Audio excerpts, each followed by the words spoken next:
নমস্কার বন্ধুরা, power of universe চ্যানেলে আপনাদের সবাইকে অনেক অনেক স্বাগত।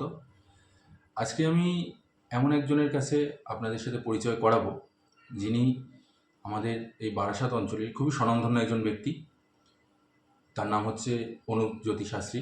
বারাসাতের প্রত্যেকটি মানুষই তাকে খুব ভালোভাবেই চেনেন এবং শুধু বারাসাত বলে না, তিনি কলকাতাতেও খুব প্রসিদ্ধ।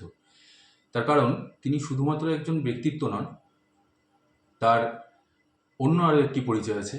তিনি হস্তরেখাবিদ, তিনি একজন তন্ত্র সাধক এবং সেই সাথে তিনি বাস্তুবিদও, আবার তিনি রেকি মাস্টার। তো একটা মানুষের মধ্যে এত সম্পূর্ণ এতগুলো একটি জ্ঞান, সেটি খুব কমই দেখা যায়। এবং সেই সাথে এই মানুষটির কাছে কিন্তু প্রচুর মানুষ আসে, তারা উপকারও পান।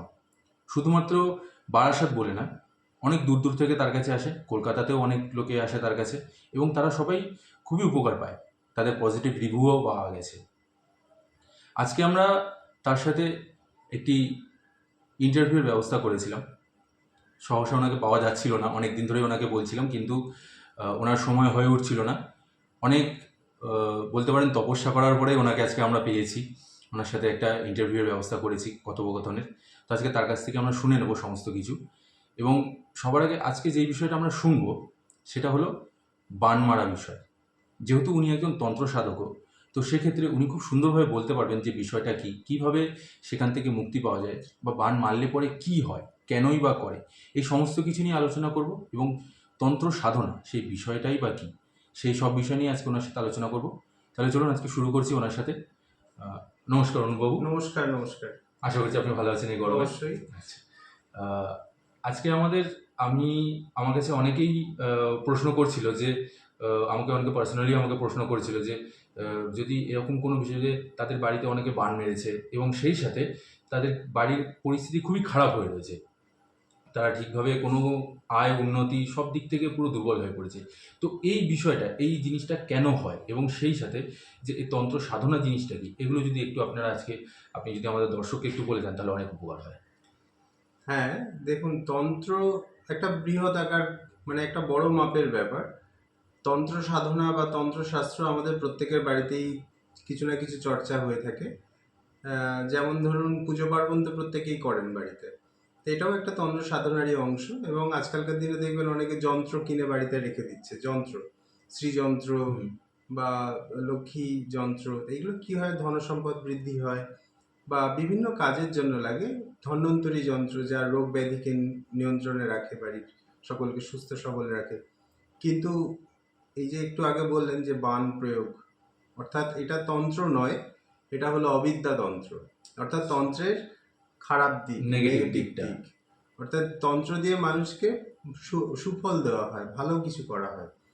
আর অবিদ্যা তন্ত্রতে মানুষের ক্ষতি করা হয়। আচ্ছা, যেমন ধরুন, অর্থনৈতিকভাবে যদি কারোর কোমর ভেঙে দিতে চান, মানে অর্থনৈতিকভাবে সে চাকরি চলে যাবে, তার নানা রকমভাবে ক্ষয়ক্ষতি হবে, অর্থহানি হবে, তো সেক্ষেত্রে অবিদ্যাতন্ত্র প্রয়োগ করে থাকে। এবং কিছু অসাধু তান্ত্রিক আছেন যারা এই কর্মটি করে থাকেন। যেই করুক কর্মটি, তার কিন্তু রেজাল্ট খুবই খারাপ। যে করছে তারও ক্ষতি, এবং যার হাত দিয়ে করানো হচ্ছে তারও ক্ষতি। তো যাই হোক, এই বান প্রয়োগ, বান 5,000 প্রকারের হয়ে থাকে। তো এই 5,000 প্রকার বান তো আর বলে শেষ করা যাবে না। কিন্তু এই 5,000 প্রকার, অ্যাকচুয়ালি বানটা কি? বান মানে হচ্ছে তন্ত্র প্রয়োগের মাধ্যমে বা কিছু মন্ত্রের মাধ্যমে বা কিছু নিয়ম বা আচারের মাধ্যমে আমাদের দেহে যে প্রধান 7টি চক্র থাকে, অর্থাৎ আধ্যাত্মিক চক্র, সহস্রা, আজ্ঞা, বিশুদ্ধ, অনাহত, মণিপুর, স্বাধিষ্ঠান, মূলাধার, এই চক্রগুলোর দ্বারা আমাদের সমগ্র শরীরের, অর্থাৎ 72,000 নাড়িতে শক্তি প্রবাহ হয়। এবং তার ফলে আমাদের দেহের এবং এই যে নবগ্রহ বলছি, বা আমাদের দৈহিক রোগ ভোগ, সমস্ত কিছুকে নিয়ন্ত্রণে রাখে। এই সমস্ত নাড়ির মধ্যে দিয়ে শক্তি প্রবাহের যে ধারা, তাকে ব্যাহত করা হয়, নষ্ট করে দেওয়া হয়। অর্থাৎ বান যেই প্রয়োগ করা হলো, তখন তার শরীরের চক্রের কোনো না কোনো জায়গায় ডিসব্যালেন্স হয়ে গেল। আর যেই ডিসব্যালেন্স হয়ে যাবে, সাথে সাথে তার জীবনে নেমে আসবে অন্ধকার ছায়া।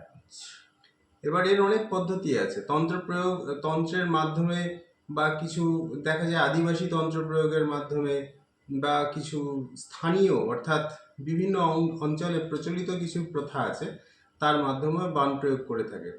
বান প্রয়োগ করলে কি হবে? শরীর খারাপ হয়ে যাবে, শুকিয়ে যাবে দিনে দিনে। একটা লোক তার বাড়িতে অশান্তি যেতে চাইবে না, রোগ যেতে চাইবে না, কাজে উন্নতি হবে না, কাজ করতে ইচ্ছা করবে না। যত দিন যাবে আপনি অন্ধকারচ্ছন্ন হয়ে যাবেন, আপনি অন্ধকারে ঢুকে যাবেন, মানে রোগগ্রস্ত হয়ে গেলেন আর সুস্থ হচ্ছেন না। হ্যাঁ, ডাক্তার দেখিয়েও আপনার রোগ ধরতে পারবে না, ডাক্তারও আপনাকে সুস্থ করতে পারবে না।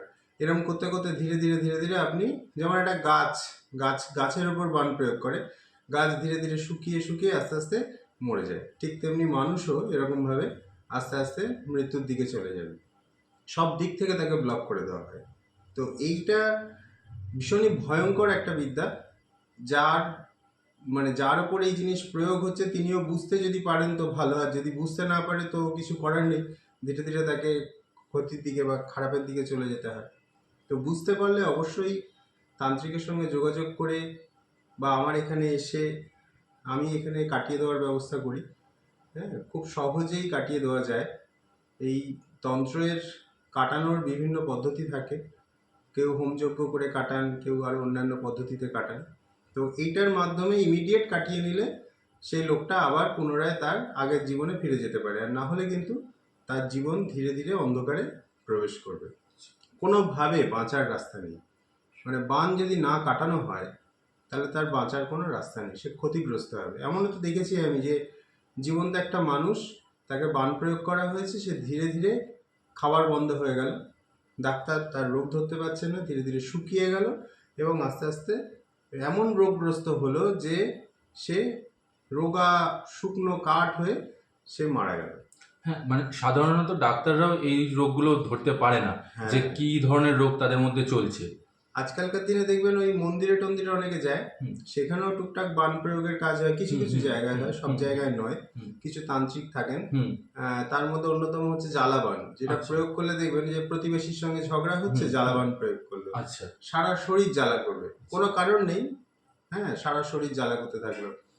তারপরে হচ্ছে ধরুন বান প্রয়োগে কিছু কিছু ক্ষেত্রে দেখেছি অল্প বয়সী মেয়ে বিয়ে আটকে রেখেছে, এটাও বান প্রয়োগের মাধ্যমে করে। আচ্ছা, যে মাথার চুল উঠে যাচ্ছে, অকালে দাঁত পড়ে যাচ্ছে, স্কিন নষ্ট হয়ে যাচ্ছে, এটাও বান প্রয়োগের মানে effect। বিষয়টা হচ্ছে মানে যত দিক থেকে তার ক্ষতি করা যায় সব এক- কিছু।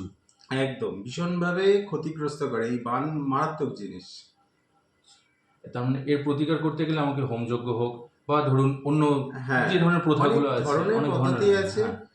হ্যাঁ, হ্যাঁ, এবার দেখুন, এক এক ধরনের বানের ক্ষেত্রে এক এক রকম, একদিনে কাটে না। হুম, ধরুন আজকেই কাটিয়ে দেওয়া হলে হুম, হুম, ইমিডিয়েট কাটলো না, কিছুটা রিলিফ পেলেন, আচ্ছা, আবার এটা কন্টিনিউ করতে হয় কাটানোর কাজটা। যেমন বানও একদিনেই প্রয়োগ করেছে তা নয়, হুম, সেও হয়তো দীর্ঘদিন ব্যাপী করে গেছে। হুম। তো কাটানোর প্রসেসটাও অন্তত 3 মাস বা 4 মাস কন্টিনিউ হতে হয়, তাহলে সম্পূর্ণভাবে কেটে সে আবার আগের জীবনে ফিরে আসে।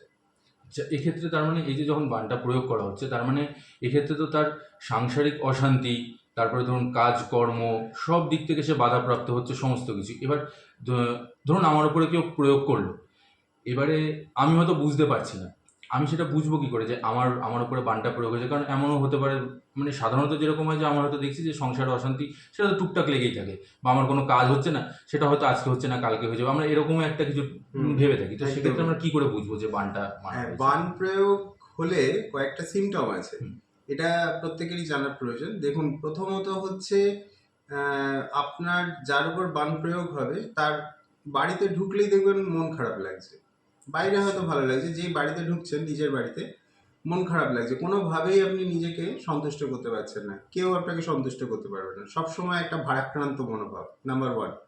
নাম্বার টু হচ্ছে খাদ্যদ্রব্যের প্রতি অনীহা, কিছু খেতে ভালো লাগছে না, সবসময় মনে হচ্ছে ব্লোটিং হচ্ছে, পেটে গ্যাসের প্রবণতা বৃদ্ধি পাচ্ছে, ওষুধ খাচ্ছেন তাও ভালো হচ্ছে না। হ্যাঁ, এটা দ্বিতীয়ত। এছাড়াও আরো কিছু কিছু আছে, যেমন ধরুন হঠাৎ করে দেখছেন আপনার চারপাশের মানুষগুলো আপনাকে আর পছন্দ করছে না, আপনাকে ভালোই লাগছে না। আর আরেকটা গুরুত্বপূর্ণ বিষয় হচ্ছে মাথার চুল পড়ে যাওয়া, হঠাৎ করে মাথার চুল পড়তে শুরু করলো, গায়ে দুর্গন্ধ হতে শুরু করলো, আগে আপনার দুর্গন্ধ ছিল না, হঠাৎ করে দেখছেন গায়ে দুর্গন্ধ হচ্ছে, স্কিনের মধ্যে ছোপ ছোপ পড়তে শুরু করছে। জেনারেলি আমরা দেখে ভাবি যে এটা লিভারের সমস্যা বা রক্ত দূষণের ফলে, কিন্তু না, এটা যদি দীর্ঘদিন ধরে চলতে থাকে তাহলে ভাবতে হবে যে কেউ কিছু ক্ষতি আপনাকে করেছে। এছাড়াও আরও কিছু সিমটম আছে, যেমন ধরুন দিনে বা রাতে আপনার মনে হচ্ছে যে আপনার ডান দিকে বা বাঁ দিকে বা পিছনে কেউ একটা উপস্থিত রয়েছে, কেউ যেন আপনার ঘাড়ে নিঃশ্বাস ফেলছে, কোনো একটা অশুভ শক্তি আপনার চারপাশে রয়েছে, এরকম একটা অদ্ভুত ফিলিংস হতে থাকে। তারপরে বাজে বা ভয়ের স্বপ্ন দেখা, স্বপ্নের ঘোরে কথা বলা বা গোঙানি। হুম অনেকের তো দেখা যায় যে গায়ে রেড বা ব্ল্যাক স্পট পড়ে, মনে হয় যেন কেউ মেরেছে তাকে। হ্যাঁ, অথচ কোনো আঘাত লাগেনি, কিন্তু গায়ে কালশিটে পড়ার মতো স্পট পড়ে। এগুলো সবই বান বান মারার লক্ষণ। এছাড়া আরও অনেক আছে, যেমন ধরুন বাড়িতে কোনো মিষ্টি ফুলের গন্ধ হঠাৎ করে ছড়িয়ে পড়ছে বা খুব দুর্গন্ধ বাড়িতে ছড়িয়ে পড়ছে, বা হঠাৎ করে দেখছেন যে আপনার আত্মীয় স্বজনের মধ্যে, অর্থাৎ ঘরে যারা রয়েছেন আপনার সঙ্গে বাড়ির মধ্যে, কেউ না কেউ খুব অসুস্থ হয়ে পড়ছে। ঠিক আছে, রাত 2টো, 12টা থেকে 2টো এরকম সময়ের মধ্যে কাকের ডাক শুনতে পাচ্ছেন। ঠিক আছে, যেটা জেনারেলি হয় না। না, বাড়ির পোষ্যটা ছিল, পোষ্যটা অসুস্থ হয়ে মারা যাচ্ছে। এরকম জিনিস যখন হতে থাকবে তখন জানবেন যে আপনার উপরে অবশ্যই কেউ খারাপ ক্রিয়া বা বান প্রয়োগ করেছে। আচ্ছা, এই বান মারাটা কি মানে শুধুই একটা মানে ইচ্ছা বশত, মানে হঠাৎ করে ইচ্ছা হলো বা কারোর প্রতি রাগ জন্মেছে বা কোনো বিনা কারণেই? একদমই তাই। ওই ধরুন আপনার পাশের বাড়ি আপনার গাছের পাতা পড়ছে, আচ্ছা, সে আপনার উপর প্রচন্ড রেগে গেল, ঝগড়া করলো, যখন দেখলো মৌখিকভাবে পারলো না, আইনানুগ ব্যবস্থা নিতে পারবো না, তখন প্রচ্ছন্নভাবে এইরকম আচ্ছা, ধরনের ক্ষতি করে দেয়। আচ্ছা, বা আপনার সহকর্মী আপনার সঙ্গে চাকরি করে, আপনার উন্নতিতে সে জেলাসি ফিল করছে, সে আচ্ছা। আপনার ক্ষতি করে দিল। বা ধরুন আপনি যে মেয়েটিকে বিয়ে করেছেন, সে হয়তো আগে কারোর প্রেমিকা ছিল, তার প্রেমিকের বিয়ে হয়ে গেল বা হ্যাঁ, প্রেমিকার বিয়ে হয়ে গেল, সে সহ্য করতে পারলো না, তার ক্ষতি করলো। হিংসার এগুলো বলে। হয়ে থাকে আর কি, সাধারণত জেনারেলি। সাধারণত হিংসার যদি একদম হিংসা, এবং মানে যেটাকে কি বলবো, শুধু রাগ নয়, মানে মেরে ফেলার মতো একটা, প্রবণতা একটা। মানে প্রচন্ড খারাপ একটা হুম। মেন্টালিটি। আর এইসব জিনিস সাধারণত ডাক্তার পুলিশ কেউ ধরতে পারবে না, না এইসব জিনিসগুলো। কখনো না। পুলিশ হুম, ধরতে পারতো একটা সময়। হুম, স্বাধীনতার পূর্বে হুম। ভারতবর্ষে এই কিছু তান্ত্রিকদের লাইসেন্স দেওয়া হতো, আচ্ছা, যারা কিনা এই ধরনের ক্রিয়া করত, এবং তাদের এই ধরনের ক্রিয়া করা বারণ ছিল। এখনো বাংলাদেশে কিছু কিছু জায়গায় এই লাইসেন্স দেওয়া হয়ে থাকে। তবে এখন আমি অত ডিটেল জানি না, আমি যতটা আমার শোনা যে স্বাধীনতার পূর্বেই এর প্রচলনটা বেশি ছিল, কিন্তু এখন যেহেতু বিজ্ঞান মনস্ক মানুষের সংখ্যা বেশি, তো এই ব্যাপারগুলোকে সবাই ওভারলুক করে। কিন্তু এর প্রভাব, প্রচলন আগেও প্রচুর পরিমাণে ছিল এবং এখনো আছে, কিন্তু এখন প্রচ্ছন্নভাবে মানুষ তাদের সাহায্য নিচ্ছে। হ্যাঁ, চারিদিকে ছড়িয়ে ছিটিয়ে আছে এরকম মানুষ যারা এগুলো করে দেয়। মানে এই অসাধু মানুষগুলো খুব পরিমাণে রয়েছে যারা একদম একদম, এই যারা জিনিসগুলো করে অর্থের বেড়াচ্ছে। জন্য মানুষকে এই ধরনের ক্রিয়া এই করে দেয়। এই এই বান মারা বা এই ধরনের জিনিস এগুলো করতেও তো মানে পয়সাও তো প্রচুর। মানে আমি একটা জিনিস অবশ্যই। ভাবছি যে সাপোজ আমার পাশের বাড়ির যে তার গাছের পাতা আমার বাড়িতে পড়লো, হুম তো আমি সেই পাতাটা হয়তো আমার কথা কাটাকাটি করে আমার ঝামেলা অশান্তি চলছে বা কোনো কিছু একটা, এবারে আমি সেই জায়গাটা দেখতে চাইছি যে হ্যাঁ ঠিক আছে, কথা কাটাকাটি করে হচ্ছে না, তাহলে আমি ওকে, যেহেতু আমি গায়ের বলে পারছি না, আমি অন্য দিক দিয়ে তাকে নষ্ট করার চেষ্টা করছি, অন্য দিক থেকে আমি ক্ষতি করার চেষ্টা করছি, তাহলে এবারে আমি যখন এই জিনিসটা করব, তো এটাও তো তার জন্য তো পয়সা লাগছে, অর্থ অর্থ প্রচুর পরিমাণে যাচ্ছে, তাহলে সে অবশ্যই। একটা মানুষ কতটা এর প্রতি মানে কি তার মানে চিন্তা করে দেখুন একটা মানুষ কতটা ডেসপারেট হয়ে হিংসাত্মক, থাকে। হ্যাঁ, হিংসাত্মক মনোভাবের। তার হুম, মানে আমি ওকে মেরে ফেলবো, যত টাকা লাগে আমি দেব, আমি দেব। এইরকম মেন্টালিটি। ঠিক আছে, এই ধরনের মানসিকতার মানুষ যখন আপনার পেছনে পড়বে, তো হুম, আপনাকে তো অ্যালার্ট হতেই হবে, না হলে কিন্তু ও আপনার পরিবারের ক্ষতি করে দেবে। হুম। কেননা শুধুমাত্র বাণ প্রয়োগে নিজের ক্ষতি হয় তাই নয়, নিজের মাতা পিতা, সন্তান, স্ত্রী, প্রত্যেকেরই ক্ষতি হতে পারে। মানে পুরো পরিবার শুদ্ধ জিনিসটা নষ্ট হয়ে যায়, পরিবার একদম পরিবারটাই শেষ হয়ে এবং যাবে। প্রাচীনকালে দেখা যেত যে পুরো পরিবার শুদ্ধ লোককে মেরে ফেলে দিচ্ছে, বাড়ি ছাড়া করে দিচ্ছে। এর মানে উচাটন। হুম, উচাটন মানে কি, আপনার বাড়ির থেকে তুলে আপনাকে অন্য জায়গায় সরিয়ে দেবে, বের করে দেবে হুম, আপনাকে। ঠিক আছে। বশীকরণ, বশীকরণ মানে আপনাকে এমনভাবে ক্যাপচার করে নিল, বা আপনার স্বামীকে এমনভাবে ক্যাপচার করে নিচ্ছে, আপনার স্ত্রীকে এমনভাবে ক্যাপচার করে নিচ্ছে যে আপনি কোনোভাবেই তার থেকে বেরোতে পারছেন না। তার কথাতেই উঠছে আর তার বসছে। কথাতে উঠছে, তার কথাতে বসবে। ঠিক আছে, ভেরি ডেঞ্জারাস। তো এগুলো বানেরই একটা অংশ। যা কিছু অসৎভাবে প্রয়োগ করা হচ্ছে সেটাই বান, আচ্ছা, যাতে করে আপনার ক্ষতি করে দেওয়া ঠিক হচ্ছে। আছে। সংসারের মধ্যে এরকম যদি ঢুকে পড়ে, তো কোনোভাবে শান্তি দেবে না। এবং সেটাকে ইমিডিয়েটলি সেখান থেকে বেরিয়ে আসার জন্য একদম, এটাকে কাটানো এটাকে উচিত। কাটানো খুব জরুরি, কারণ যদি না কাটান তাহলে এটা ধীরে ধীরে এর প্রভাব বাড়তে থাকে, এবং যে মানুষটার উপর প্রয়োগ করা হয়েছে সে তো কষ্ট পাচ্ছেই, তার চারপাশের মানুষগুলো কষ্ট পাবে। এবং একটা সময় পরে দেখা যাবে যে পুরো ফ্যামিলিটাকেই নষ্ট করে দেওয়া হয়। আচ্ছা, দর্শক বন্ধুরা, এই ছিল আজকের ভিডিও অনুবাবুর সাথে, যে বান মারা বিষয়টা কি অ্যাকচুয়ালি, এবং তার প্রতিকার কি এবং কেন করা হয়। আমরা এরকম আজকালকার দিনে সত্যি এই ঘটনাটা প্রায়শই দেখা যায়, কারোর না কারোর বাড়িতে এরকম ঘটনা প্রায়শই ঘটে চলেছে, কিন্তু তার থেকে মুক্তি পাওয়া যাচ্ছে না। কারণ যেহেতু আহ, অর্থ দিয়ে কাউকে যদি এখন খুন করতে যায় বা কোনো কিছু এরকম জাতীয় কোনো কিছু, তাতে ধরা পড়ার একটা প্রবণতা থাকে। কিন্তু যদি এরকম কোনো একটা অসাধুভাবে বা অসৎ পথে কোনো কিছু করা যায়, এরকম বান মারা বা কিছু, তাতে কেউ ধরাও পড়ছে না, আবার কাজের কাজও হয়ে যাচ্ছে। তো সেই জায়গা থেকে আপনাদেরকে সতর্ক থাকতে হবে, কী করে নিজেদেরকে এবং নিজেদের পরিবারকে সুস্থ রাখা যায়, ভালো রাখা যায়, সেটাকে আপনাদেরকে বুঝতে হবে। আর সেই সাথে আমি এটাও বলে দেবো যে এর হাত থেকে মুক্তি পাওয়ার জন্য আপনি অনুবাবুর সাথে যোগাযোগ করতে পারেন। অনুবাবুর ঠিকানা এবং ফোন নাম্বার আমি আমার ভিডিওর ডেসক্রিপশন লিঙ্কে আমি দিয়ে দেবো, কীভাবে তার সাথে যোগাযোগ করা যায়। আচ্ছা অনুবাবু, কেউ যদি আপনার সাথে বাড়ার সাথে, এবং আপনার আরেকটি চেম্বার আছে শিয়ালদাতে, তো সেখানে যোগাযোগ করতে গেলে সেখানে কীরকমভাবে এবং কবে কবে আপনার সাথে যোগাযোগ করবে? বারাসাতে আমি মঙ্গলবার, শুক্রবার এবং শনিবার দুপুর 2টো থেকে 5টা পর্যন্ত থাকি নিজের বাড়িতেই। আর শিয়ালদার চেম্বারটি হচ্ছে প্রত্যেক বুধবার করে আমি বসছি এখন, দুপুর 3টে থেকে 6টা পর্যন্ত। আর শিয়ালদার চেম্বারের ঠিকানা হলো পূরবী সিনেমা হলের পিছনের দিকে শ্রদ্ধানন্দ পার্কের পাশে রামকৃষ্ণ জ্যোতিষ কার্যালয়, যেটা রাজা রামমোহন রায় সরণির ওপর। আর আমি অনুবাবুর ফোন নাম্বার এবং সেই সাথে সমস্ত ডিটেলস আমার ডেসক্রিপশন লিঙ্কে দিয়ে দেবো, এবং সেই সাথে অনুবাবুর একটি নিজস্ব চ্যানেল আছে অনুজ্যোতি শাস্ত্রী বলে, আমি সেই চ্যানেলের লিঙ্কও আমার ইউটিউব চ্যানেলে আমি দিয়ে দেবো। যারা যারা আপনারা ব্যক্তিগতভাবে অনুবাবুর সাথে যোগাযোগ করতে চান, অবশ্যই আপনারা যোগাযোগ করতে পারবেন। ফোন নম্বরও দেওয়া থাকবে, আপনি ওনার সাথে ফোন করেও কনসাল্ট করে নিতে পারেন, এবং সেই সাথে তার সাথে দেখা করেও আপনারা আপনাদের সমস্যা থেকে নিজেদেরকে মুক্ত করতে পারেন। কারণ প্রচুর মানুষ বাড়ার সাথে আমি নিজে দেখেছি, আমি নিজেও এনার সাথে অনেক দিন ধরেই যোগাযোগ আছে এনার সাথে। প্রচুর মানুষ এখানে আসেন এবং সেই সাথে তারা উপকারও পান, খালি হাতে কেউ ফেরেন না, এবং তাদের যে ব্যক্তিগত মতামত সেটাও অনুবাবুর প্রতি খুবই ভালো এবং ভদ্র। আপনারা অবশ্যই তার সাথে যোগাযোগ করতে পারবেন। আশা করছি আপনাদের ভিডিওটি ভালো লেগেছে।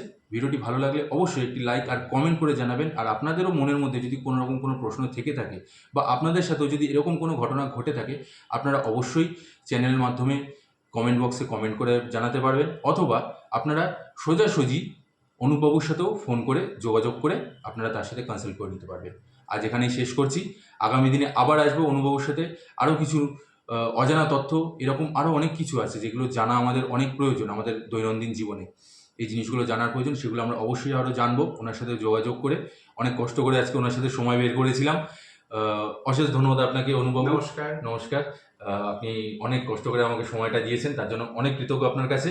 আবার আপনার সাথে দেখা হবে, আপনার সাথে আবার আমরা আরেকটি ভিডিও শুট করব। অবশ্যই। ধন্যবাদ।